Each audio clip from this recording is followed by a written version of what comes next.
Sebagaimana kalian saksikan video saatnya, yang bawah saji memang betul, yang kalian Abu Syik kagak pegah bahasa Asia dan mungkin digotnya kamu jenis ya. Setiap perbuatan memiliki akibat. Setiap akibat memiliki sebab. Jadi Gino katanya coba rangkul pendapat masyarakat Aceh tentang videonya, tentang Abu Syik yang tengah gepegah bahasa Aceh.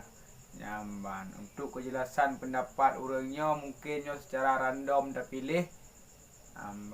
Gino je nak saksikan laju buat videonya. Kiban pendapat drone tentang Abu Syik orang Gatian. Nya punya masalah tentang Abu Syik orang Gatian menurut long Abu Syik yang cik bui ke bui. Kiban pendapat drone tentang Abu Syik orang Gatian. Ya, menurut long nyan Abu Syik nyan Ate. Abu Syik agate. Abu Syik agate. Abu Syik agate. Baik him. Kiban pendapat drone tentang Abu Syik orang Gatian. Jen. Jen. Jadi Abu Syik orang Gatian nyan jen pendapat drone. Jen. Tapi ramai yang pegah Abu Syik bui ke? Jen. Oh jen lah. Okey. Iban pendapat ron tentang Abu Syik orang Gatian.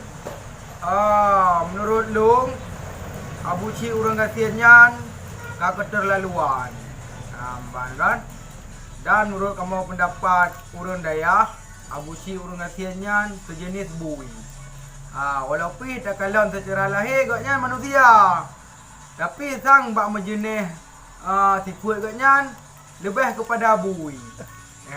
Okey saudara, kalian drone saksikan saatnya akibat pendapat masyarakat Aceh tentang Abu Syik orang Gatian.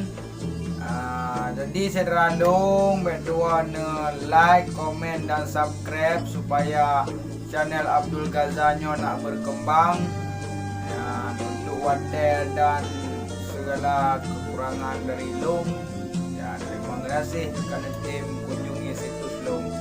Assalamualaikum warahmatullahi wabarakatuh. Salam gerakan ini.